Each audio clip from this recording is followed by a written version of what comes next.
दोनों हाथ ऊपर कर ले सभी अच्छे से, दोनों हाथ ऊपर करके जयकारा में लगाना है। जय बोलिए अनंत अनंत सिद्ध परमेष्ठी भगवान की जय हो।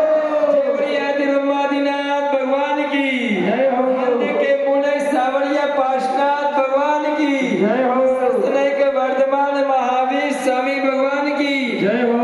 शाम चिलवाड़ी माता की जय हो। कुछ गुरुदेव आचार्य आदि सागर महावीर कीर्ति विमल सागर सन्मति सागर जी गुरुदेव जय हो। मम दीक्षा गुरुदेव सूर्य के चाचार आचार्य 108 विराग सागर जी महामंडराज की जय हो। भट्टाचार्य गुरुदेव विशुद्ध सागर जी महामंडराज की 3 कम 9 कोटि मंडराजों की ऐश्वर्य जयेंद्र की अष्टानिका महापर्व की सिद्ध चक्र महामंडल विधान की जय हो। जय बोलो परम पूज्य उपाध्याय गुरुवर विष्णु सागर जी महाराज की उपाध्याय संघ की। हम सभी चतुर्थ दिवस भगवान सिद्ध परमेष्ठी की यहाँ पे आराधना कर रहे हैं। हमारे सामने जो प्रतिमा विराजमान है, जिन आगम में 2 प्रकार की प्रतिमा को उल्लेख मिलता है, पंडित जी ध्यान से सुनना। एक जंगम प्रतिमा, एक स्थावर प्रतिमा। 2 प्रकार की प्रतिमाओं का उल्लेख मिलता है कि एक जंगम प्रतिमा होती है और एक स्थावर प्रतिमा होती है। आपसे पूछना चाहता हूं कि एक प्रतिमा कौन सी है?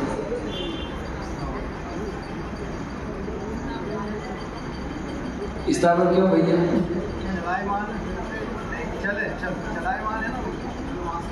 तो स्थावर हो गई, कैसे बता? ये प्रतिमा जो मंदिर विराजमान है, 2 प्रकार की प्रतिमा, स्थावर और जंगम। तो आपको बताना है कि जो मंदिर में विराजमान प्रतिमा है या ये प्रतिमा है, ये कौन सी प्रतिमा है? अच्छा, बहुत अच्छी भैया, अच्छी है। तो पंडित जी, स्थावर और जंगम किसे कहेंगे?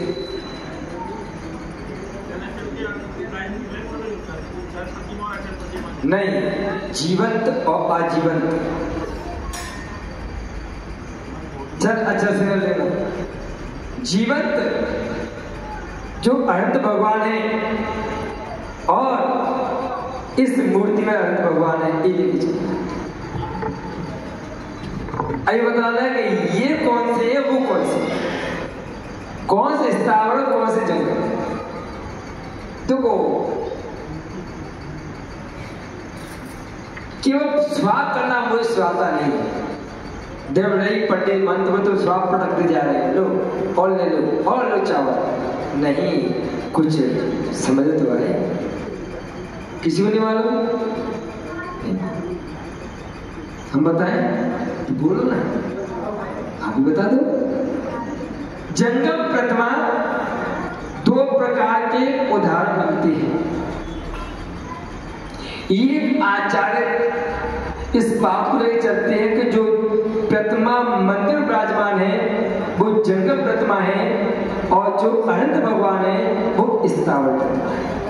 हाँ अरे जब दिखाए तो मैं तुमको चिंता करती है, हम पंडित जी बिना प्रमाण बिल्कुल हमारा नियम है, या तो बोलेंगे नहीं तो बोलेंगे जैसे उसने बोला था ना, और तो साहब पंडित जी को उन्हीं के मंदिर में से ग्रंथ लगा के दे दिया ना आपको प्रमाण 4 लाख स्त्री वाला दिया। हम एक बार भीड़वाड़ा गए थे, एक मंदिर बता 13 पंथी, क्या लगा था मंदिर में, एक लगा शुद्ध 13 पंथी, शुद्ध 13 पंथी। एक मंदिर में कहता क्या 13 पंथी मंदिर है, एक मंदिर में कहता शुद्ध 13 पंथी। मैंने उसी में प्रश्न कर दिया भैया, हम तो ऐसे याद नहीं जो नजर से प्रश्न करते थे। जब हमने 13 पंथी शुद्ध 13 पंथी की डेफिनेशन की, 13 पंथी तो कौन जो मुनियों की बात को स्वीकार,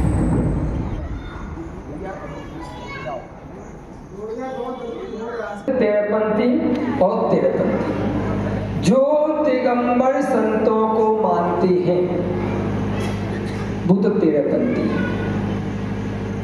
क्या, और जो शुद्ध 13 पंथी हैं तो मैं आपको प्रमाण दिखा दूंगा, अभी बता देता हूं। जैनित सिद्धांत कोश उसके 4 भाग, एक जैनित पंडित जी हुए हैं जिनकी समाधि ईस्वी में 1983 में हुई थी,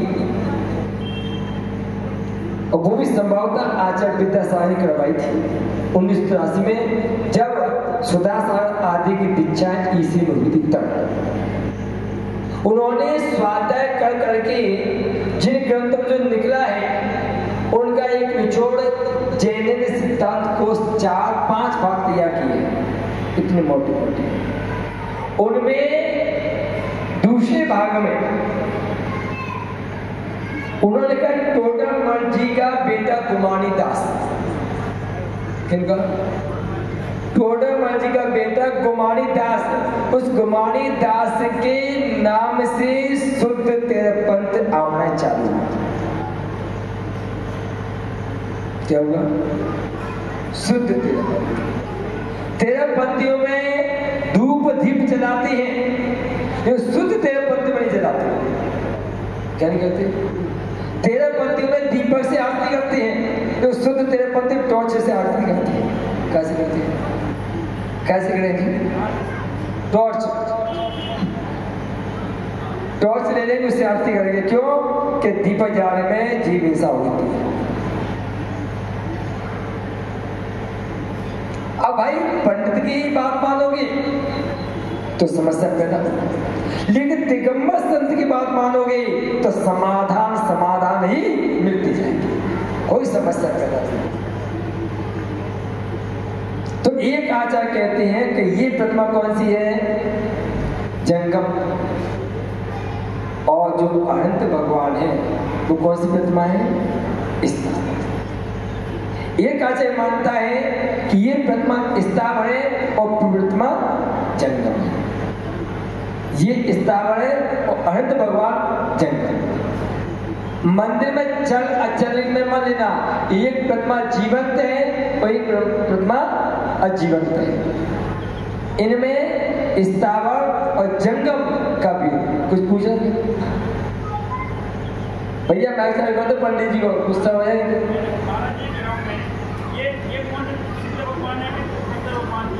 ये आपने इनको किस में पूछ रहे हो आप इसको?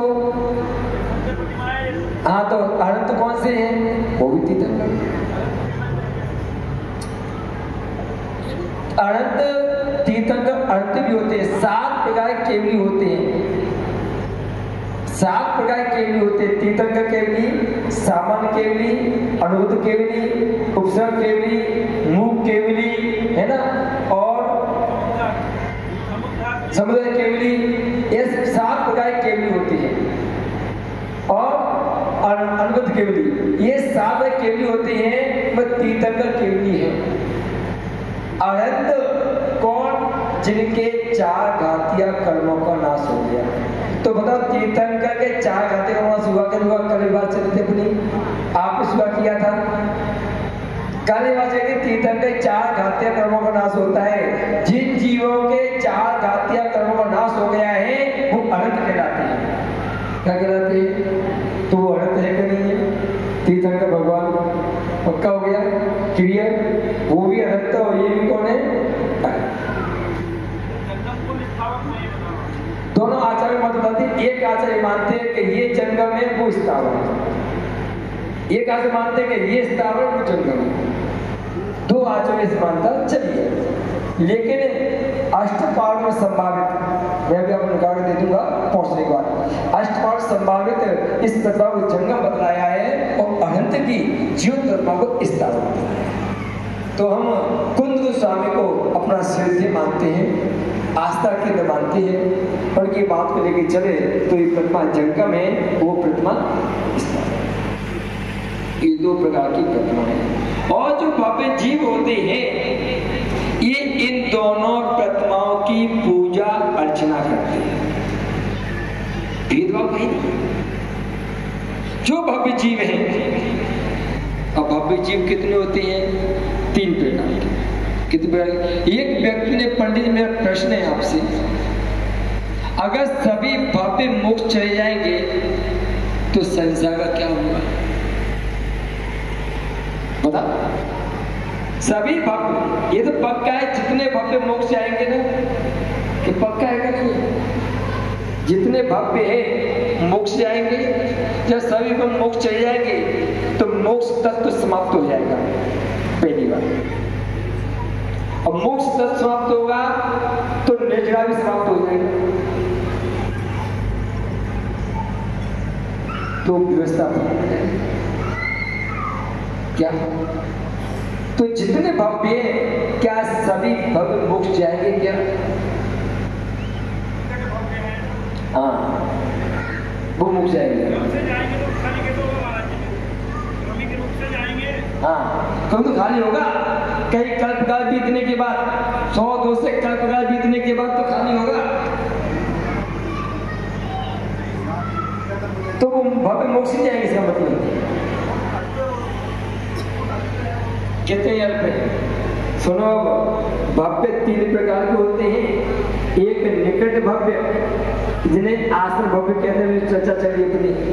एक दूर भव्य और एक दूरांतर भव्य। इनमें से निकट भव्य, आसन भव्य और दूर भव्य तो मोक्ष आएंगे, लेकिन दूरांतर भव्य है वो मोक्ष नहीं आएंगे।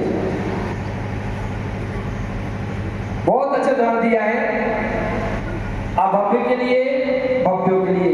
निकट भव्य उसे कहते हैं जिस लड़की की शादी हो गई है। क्या हो गई है? जिस लड़की की शादी हो गई है वो निकट में बच्चे को पैदा कर सकती है। वो कौन है? निकट भव्य। जिसकी सगाई हुई है, क्या हुई है? शादी नहीं हुई तो बच्चा हुआ क्या? नहीं। वो है दूर भव्य। कौन है? ये तुम्हें शादी 5 सगाई 5 साल कर देते हैं। अगर उसने शादी कर दी होती तो 5 साल बच्चा हो गया तो उसके, लेकिन तुम 5 साल बात करते हो तो 5 साल तक वो दूर भव्य रुका रहता है, कुंवारी लड़की। लेकिन ये पक्का है कि जब भी सम्मत होगा तो बच्चा पैदा वो कौन हो गए? दुर्भव्य। एक आता दूरा दुर्भव्य, विधवा स्त्री। क्या कौन है? विधवा स्त्री। बच्चा पैदा करने की शक्ति तो है, उत्पादन तो है, लेकिन पति का निमित्त नहीं। दूरा दूर के अंदर उत्पादन शक्ति है, लेकिन उसे कभी भी ऐसे निमित्त नहीं मिलेंगे,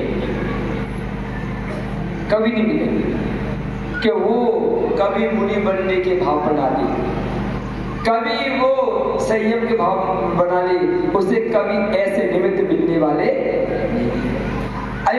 अभव्य बाज स्त्री के समान होता है। निमित्त तो मिलेंगे, मुनि बनेगा, पीछे कमंडल लेके चलेगा, केशोज करेगा, तपस्या करेगा, लेकिन स्वयं की उपादान शक्ति उसके अंदर, स्वयं की उपादान शक्ति उसके अंदर नहीं है।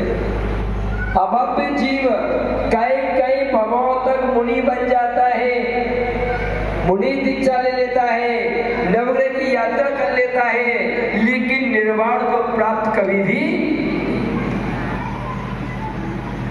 क्यों? जैसे बाल स्त्री कई बार शादी कर ले, क्या होगा? क्या होगा? पढ़ना भाई भैया, बच्चा थोड़ी वाला है नहीं है, क्यों? बाज है, कितनी शादी कर ले, जो कुछ मिलने वाला नहीं है।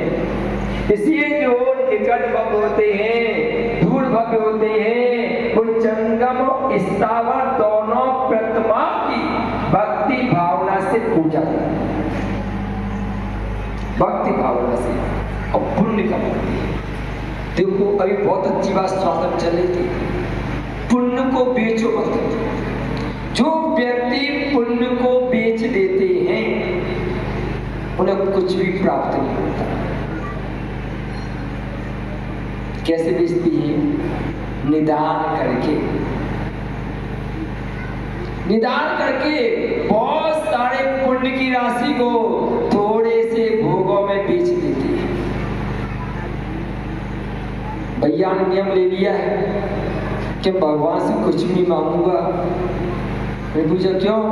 कि भगवान स्वयं आके दे के जा रहे हैं, तो मांगने की आवश्यकता ही क्या है? जब भगवान की भक्ति स्वयं में भी सब कुछ प्राप्त होता है और तुम आके मांग रहे हो। बात तो आ गई। एक सेठ मंदिर में जा रहा था और मंदिर की दहलीज पर भिखारी बैठे हुए थे। उस सेठ उन भिखारियों को पैसे देके मंदिर गया। लोग का सेठ बहुत अच्छा है, भिखारियों को भीख दे रहा है। एक भिखारी बोला, अरे वो भी तो भिखारी है, वो बड़ा भिखारी है और छोटी भिखारी है। वो भगवान से लाख करोड़ मांगता है, हमें 2-4 रुपए दे के जाता है। भिखारी तो बोल, तुम कौन हो भैया? भिखारी हो कि नहीं हो? हैं? तो भिखारी में कहाँ मिलेगा? तो लाख रुपए मिल जाएंगे, 2 करोड़ 5 करोड़ मिल जाएंगे, नहीं तो मोक्ष मिलने वाला नहीं। पुण्य को बेचो मत। संजय और जयंत नाम के 2 भाई थे और दोनों के मन में वैराग्य बढ़ा। इसी कहते हैं श्रावकों को प्रतिमालोक और चरणालोक का स्वाध्याय करना चाहिए। अगर हमारे वैराग्य को बढ़ाने वाला काम है वो प्रतिमान योग है। क्या है? तत्व। वो हमारे वैराग्य को बढ़ाता है, आगे लेके जाता है। 4 अणुक इसलिए में प्रदान किए गए हैं को वैराग्य को बढ़ाए। संजय और जयंत नाम के 2 भाइयों के मन में वैराग्य बढ़ा। पंडित जी 100 दिन तो सो गए भैया। अरे वो सो जा, जाग जाओ। यहाँ सो गए ना तो खो जाओगे और जागोगे तो कुछ पा जाओगे। सोने नहीं भैया, सो कर पूरी जिंदगी बिता दी हमने, कई भव बिता दिए सोने में, खाने में, सोने में, खाने में, इनमें जिंदगी बीती है। अब अवसर मिला जागने का, जागो। उनके मन में पेड़ा को बढ़ गया कि दीक्षा लेना है, और दोनों भाई दीक्षा लेकर के साधना करने लगे। और जब साधना कर रहे थे तो ही पास में एक मुंडा केवल ज्ञान हो गया था। क्या हो गया था? केवल ज्ञान। और जब केवल ज्ञान हुआ तो देवों का परिकर उस केवल ज्ञान की पूजा करने के जा रहा था। उनमें धड़ेन्द्र भी था। कौन था? धड़ेन्द्र था। जैसे वो धड़ेन्द्र का विमान वहां से निकला, जयंत नाम के मुनि के मन में विचार आ गया कि मैं ऐसे पद को प्राप्त करूं। क्या करूं? मैं धड़ेन्द्र जैसे पद को प्राप्त कर लूं जिस पुण्य के माध्यम से मोक्ष की प्राप्ति होने वाली थी। वो पुण्य कहां तक रह गया? धड़ेन्द्र तक रह गया। पंडित जी के यहाँ पे मेहमान आए थे भोजन करने के लिए, और पंडित ने पंडितानी से बोल दिया, क्या है पंडितानी है कि नहीं है? कहा है? तुम हो? अच्छी बात है। कि देखो मेहमान आए हैं, कुछ अच्छा बना लेना। सौदा मित्र जी सुनो ध्यान से, कुछ अच्छा बना लेना। उन्हें बहुत पकौड़े बनाए, अच्छे पकौड़े बनाए। ये वो नहीं नहीं हमें तो दाल रोटी दे दो बस की। क्या दे दो? क्या दे दो? मांग लिया। अगर नहीं मांगते तो मेवा मिष्ठान भी पड़ोसी जाते कि तुमने क्या मांगा? क्या मांगा? तो दाल रोटी मिलेगी। जब क्यों दे मेवा मिष्ठान, क्यों दे दूध मलाई? अगर नहीं मांगते, इसलिए आचार्य कहते साधुओं से, ये साधु जब भी श्रावक के घर जाओ तो मौन से जाओ, आंखें नीची करके जाओ, वस्तु देखो मत। कल वो भैया वही मट्ठा घोड़ रहे थे, हमसे ले लो, बिल्कुल ले मैंने गई। क्या गोविंद भैया बिल्कुल ले तो हमारे सामने बनाने बैठ गए? बिल्कुल। आचार्य कहते मांगो मत। हम एक गांव में गए थे, सब्जी नमक कम था, तो व्यक्ति बोला महाराज आप बोल देते कि नमक कम है। मैंने कि भले आदमी, जब श्रावक इतना पकवान बनाए बिना मांगे दे रहा है तो हम नमक की भीख क्यों मांगे तुमसे? क्यों मांगे नमक की भीख? क्यों मांगे कि नमक दे दो? गुरुदेव कहते हैं श्रावक इतना करता है और तुम इशारा करके नमक के लिए अपने आप को लघु बना देते। कभी नहीं खाना है पानी पी के बैठ जाओ, नहीं अच्छा लगता, लेकिन कभी ऐसे मत करना कि थोड़ा सा नमक दे दो। कभी ऐसे नहीं करना कि थोड़ा सा घी डाल दो। त्याग की तो बात कह देना कि नमक का त्याग है, घी का त्याग है, लेकिन मान मत, पुण्य मत बेचो भैया। ये पुण्य आपको अनंत भगवान की भक्ति करने से मिला है। ये पुण्य आपको पंच परमेश्वरी की भक्ति करने से मिला है। ये पुण्य आपको जिनवाड़ी की भक्ति करने से मिला है। ये पुण्य आपको निर्गत गुरुओं की भक्ति करने से मिला है। इस पुण्य को विषय भोगों में मत बेचो। अरे हीरा मिला है, बात तो वो हो गई भैया। एक व्यक्ति बहुत गरीब था और इतना गरीब था कि भोजन के लालच पड़ गए थे। एक बार राजा से भेंट हो गई। वो राजा बहुत गरीब हूं, कुछ उपाय बताओ। राजा को दया आ गई। उसने चंदन का बाग, एक खेत उस व्यक्ति के नाम कर दिया कि जाओ। किसका? चंदन का बाग खेत नाम कर दिया कि तुम अपना भरण पोषण करते रहो। उस व्यक्ति ने क्या किया? उन चंदन के पेड़ों काट कर कोला बना के बेच के आ गया। क्या किया? उस चंदन के बच्चों को काट के जला करके कोला बना के बेच के आ गया। और थोड़े बहुत पैसे मिले थे, उनसे कुछ दिन कट गए। फिर राजा के पास पहुंचा। बोला तो गया, कुछ और उपाय बताओ। राजा ने कहा चंदन का बाग दिया इसको, चंदन कितना महंगा है। राजा ने उसके खेत में गए, पूरा बाग जला के राख कर दिया, थोड़ा सा चंदन का मुट्ठा बचा था। राजा ने कहा जाओ इसे बाजार में बेच के आओ। और जो बाजार में गया तो वही मुट्ठा लाखों का बिक गया।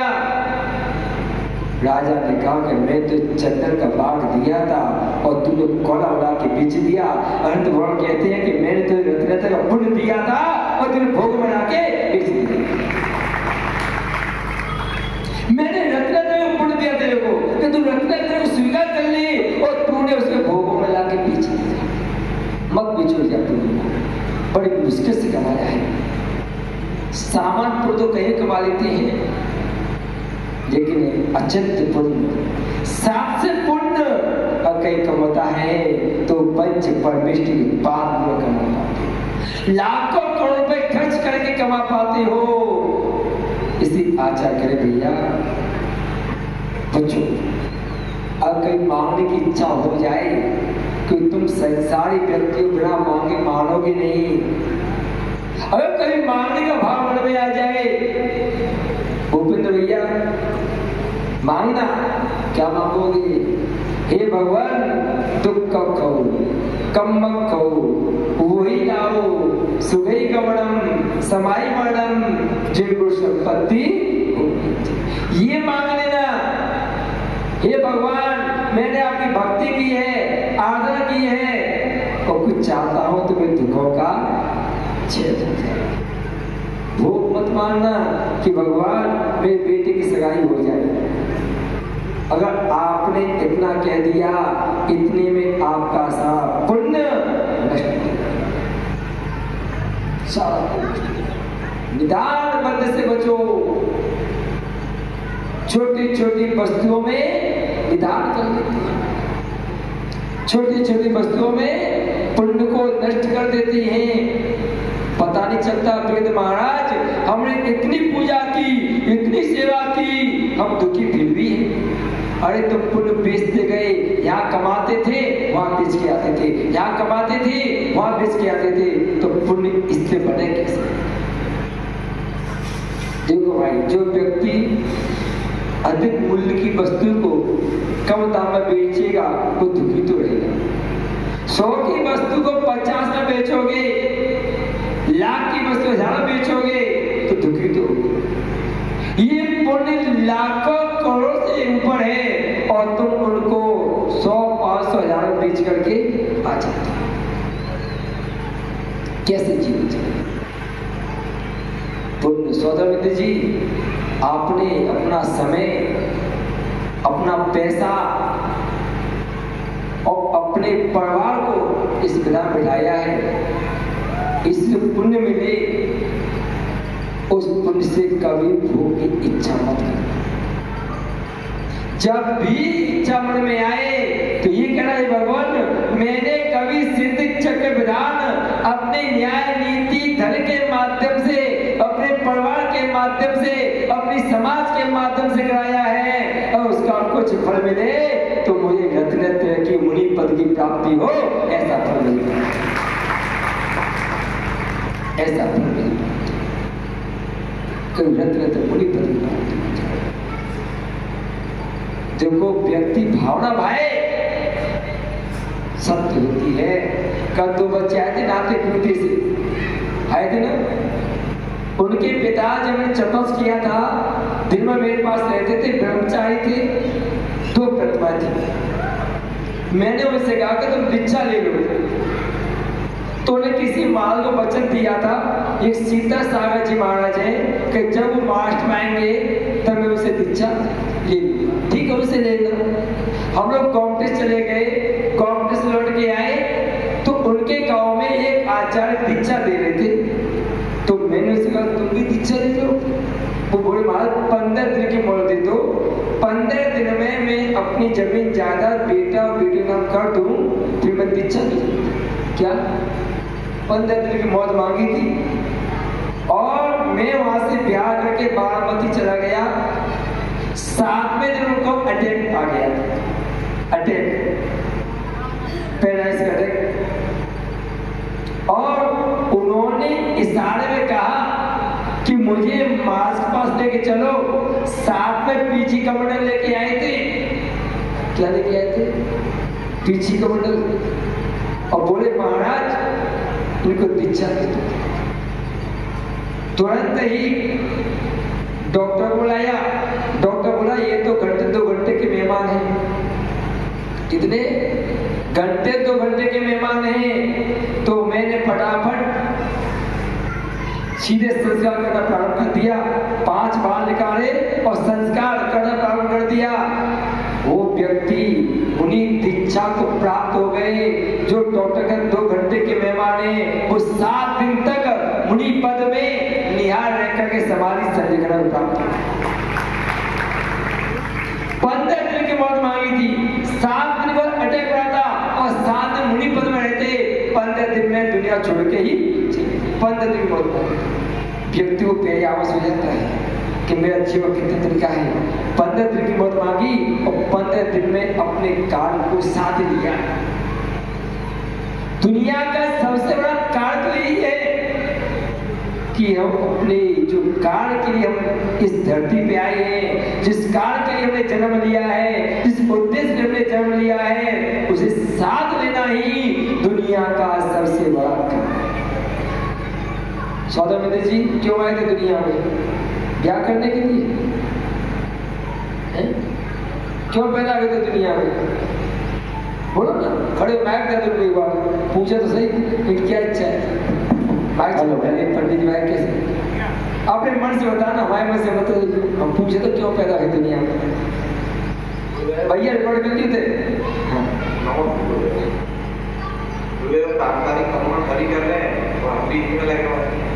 तो तुमने जब जन्म लिया तो उसमें क्या भाव है देवगति में कि मैं शादी करूंगा, बच्चे पता करूँ, दुकान चलो, ये भाव है क्या? तो कैसे भाव भैया? ऐसे नहीं है। सुनो भैया, आपने देवगति मुनियों को देख देख करके भावना भाई कि मैं मनुष्य पैदा हूँ तो मुनि बन जाऊं, ये भावना लेके आपको मनुष्य में पैदा हुए थे, उत्तम में पैदा हुए थे। आपने क्या किया? शादी कर ली, ब्याह कर दिया। अब नियम भावना भाव कि अब जो हो गया सो हो गया, भूल तो हो गई। क्या होगी पंडित जी? लेकिन अब भूल को सुधारेंगे। क्या करेंगे? तो क्या करोगे?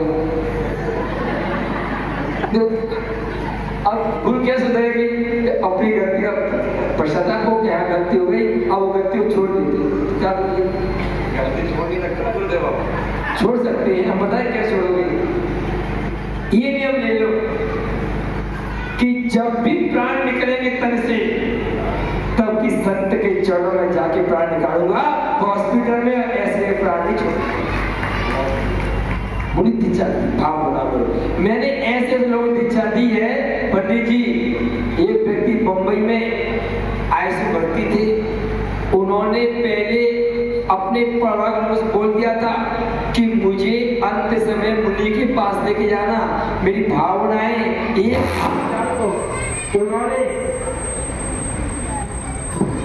उन्होंने लिख के दिया था एक आचार्य को कि मुझे आप मुनि दीक्षा देना।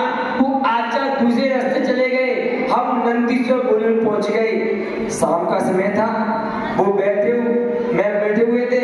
उनके पढ़ा के लोग आए, बोले महाराज ऐसे ऐसे की भावना है, आप दीक्षा दे दोगे? बोलिए क्या? रात के 11:30 बजे उन्हें हॉस्पिटल से लेके आए थे। हमने डॉक्टर से पूछा कि बताओ इनका समय कितना है। डॉक्टर वहां से 10-15 मिनट टिक जाए, ऐसा टिकने वाले नहीं, वो भी बहुत ज्यादा बता दिया। हमने उनकी सारी पट्टी मट्टी सब खोल डाली, ऑक्सीजन सब फेंक दी निकाल के। क्या बस 28 गुरुओं के नाम बोले और हाथ में पीछी कमंडल दिए, और जैसे पीछी कमंडल दिए और वैसे उनके प्राणांत हो गए। भावना पूरी हो गई कि मुनि बन गए। सौदामित्र जी अभी निपट पर कोई बात नहीं है, एक भावना भाव कि जब भी दुनिया छोड़ूं, मैं सबसे कहता हूं जब भी दुनिया छोड़ो, एक बार हाथ में पीछी कमंडल में छोड़ोगे तो आपको एक बार निर्वाण की प्राप्ति जरूर हो जाएगी। तो बंधु बस हमारा समय हो गया, हमारा कोटा पूरा, हमारा पेट भर गया। देखो भैया, अब सीधी बात है, हम तो उस परंपरा से यहाँ ये कहा जाता है कि भोजन मिले ना मिले, चाहे 4 दिन 5 दिन बिना भोजन बिता लेना, लेकिन बिना प्रवचन के, बिना स्वाध्याय के एक क्षण भी नहीं बीतना चाहिए। उस परंपरा से हम लोग जो करते हैं। बंधु, बस यही कहूंगा, इस पुण्य को संभाल के रखें, बेचे नहीं, रत्नतक साधना को बचा के रखें। महिलाएं साड़ियों पुण्य को बेच देती हैं, साड़ियों में, श्रृंगार में, कभी नहीं, बचा के रखो। कभी आड़का बनने का अवसर मिल जाए तो चूकना मत, कहना ये हमारा अभाग्य है। बंधुओं, बस इन्हीं स्वभावनाओं से आपका जीवन मंगलमय हो। ऐसे सदैव आप जिन वचनों को सुनते रहें, जिन वाणी को सुनते रहें, और एक दिन इस जिनवाणी के माध्यम से आप केवल ज्ञान को प्राप्त हो। इन्हीं स्वभावनाओं के साथ ये पंच परमेष्ठी भगवान की 24 तीर्थंकर भगवान की परम पूज्य गुरुदेव आचार्य श्री विराट सागर जी महाराज की जय।